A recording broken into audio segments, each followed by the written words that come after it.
During 2021, we last NATO troops are leaving Afghanistan, the graveyard of empires. The Taliban, radical Islamic militias the US and her allies have fought against for the last 20 years, are once again asserting control on the country. Province after province is falling back into the rule of the group, unmaking their efforts of the last 20 years. This begs the question how a militia of rugged and mostly ill-equipped militants is able to defeat the army of the Afghan government that receives support and training from the West. In this video we will discover the true reason of the Taliban's success. It is neither their proficiency in warfare or bravery, but their ability to run a subjectively more efficient and organized government than the official Afghan government in Kabul.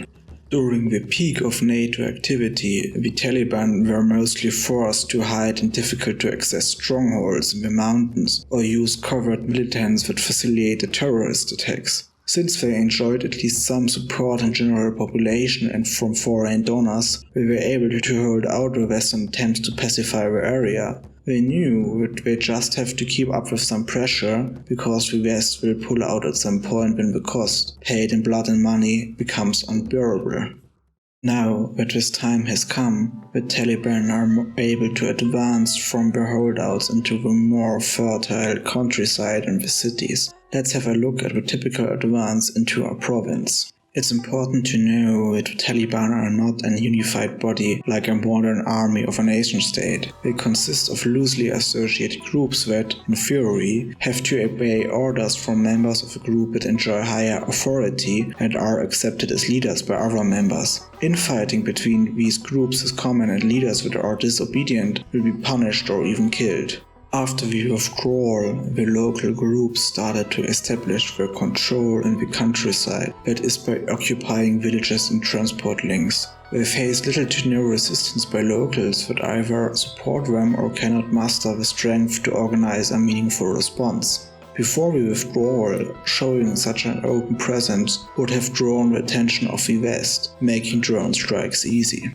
Furthermore, the local groups receive reinforcements from other groups that already have secured their areas. These reinforcements accelerate the advance. Obviously, they bring in more manpower to overwhelm the few meaningful defenses. It is important to know that the local groups usually had some kind of truce with local government forces and civil agencies. On the one hand, this truce did not help with defeating the Taliban. On the other hand, the local Taliban did not advance further when the limits set by the truce, usually refraining from showing too much activities in cities or near the Afghan forces' military facilities. As mentioned before, the incoming groups are under their own command, thus breaking the fragile peace and accelerating the fight for and the Taliban's capture of the province. In many cases, the local Taliban even warn local officials and especially civil agencies to bail before an attack. After taking control of the countryside, the Taliban start to siege military bases and cities by cutting them off from their transport links. As any military strategist knows, breaking a siege usually requires outside help. The Afghan government usually fails to provide such, thus leaving the siege soldiers on their own. The Taliban have a habit of executing any government official or soldier or police officer they encounter. Knowing this, most of the security forces flee when a siege is imminent, thus leaving cities with thousands of inhabitants with a few dozen brave souls that either fight till the end or go underground, hoping to build up a counter-resistance. As mentioned before, there are connections between local Taliban groups and the Afghan military. Thus, they sometimes offer the government groups their life and money to go home if they surrender. Given the choice between death or going home, most soldiers take the latter, leaving their military equipment with the Taliban. Therefore, not the Taliban's military prowess or bravery or even numbers allow them to capture their targets, but the low morals of the defenders. The Taliban are able to capture cities with a few dozen fighters that would have had more police officers than that. A certain militant group in Syria and Iraq employed the same strategy with battles like Mosul, an Iraq city with millions of inhabitants that fell to a few thousand active fighters. Note that taking such a city defended by regular military would require hundreds of thousands of soldiers. Think of Stalingrad. On the flip side, the US too had an easy game conquering Afghanistan. The real trouble starts when you have to build a government to stay in control. Once a territory is captured, Taliban start to establish their government. This government is structured around a court that applies Islamic laws and is tasked with everything from criminal law to settling civil disputes. This court has an appointed judge and convenes once a week or so to hear cases and make decisions. The Taliban fighters serve as a police force that is mandated with finding perpetrators and performing the judgment. Adultery gets you strokes with a cane or worse. Robbers will get their hand amputated. Afghan government officials will be executed.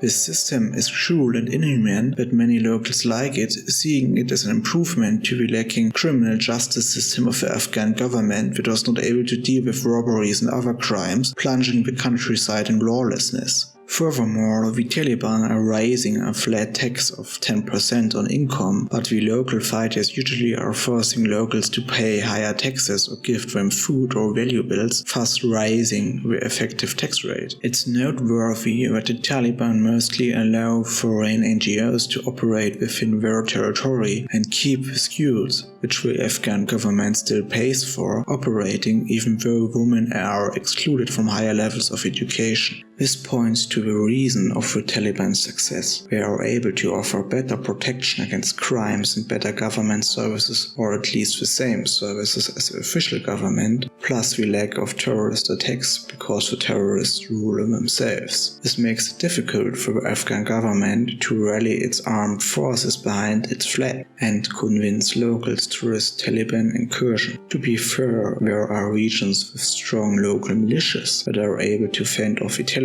Even during their heyday before 2001, the Taliban never ruled the whole country. These militias are usually rooted in shared ethnicity or other unifying elements, not in the trust in the Afghan government. All in all, the success of the Taliban can be attributed to their ability to gain legitimacy, that is recognition as government instead of being mere terrorists, by actually providing a somewhat better government, mixing in the Islamic elements that give them legitimacy on a religious base, opens more solid ground to stand on than the Western-backed Afghan government that is corrupt at best, completely inept at worst.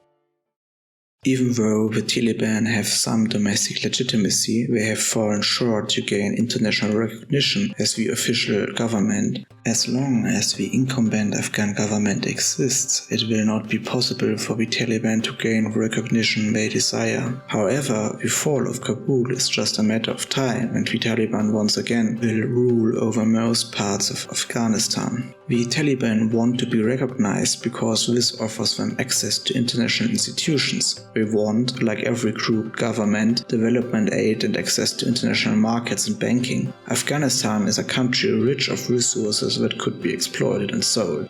Nowadays, the undisputed rule over an area alone is not enough to justify recognition as it was in the 19th century and before. Usually, some adherence to human rights is needed to be accepted onto the international stage, even though the bar is set really low, as North Korea and others show. The Taliban know this and thus try to polish the image a little bit by hiding their crimes. An article of The Guardian mentions attempts by local officials to carry out punishments like the caning of women behind closed doors, where there is nobody around to film their deeds.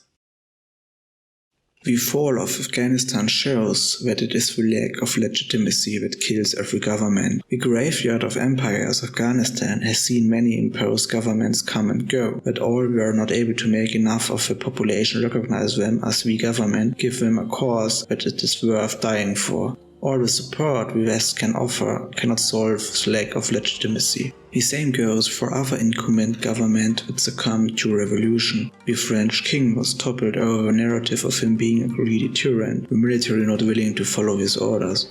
The British were not able to keep the 13 colonies because not enough people were willing to fight and die for King George instead of freedom. Note that the areas of nowadays Canada were royalists and defended their king. The difference was legitimacy. Thus, the first page in the militant's playbook simply reads, "You cannot win with money or soldiers or weapons, but legitimacy." Thank you for watching. You are honoring and humbling me by watching my video, let alone watching it to the end. If you enjoyed this video, consider liking and subscribing.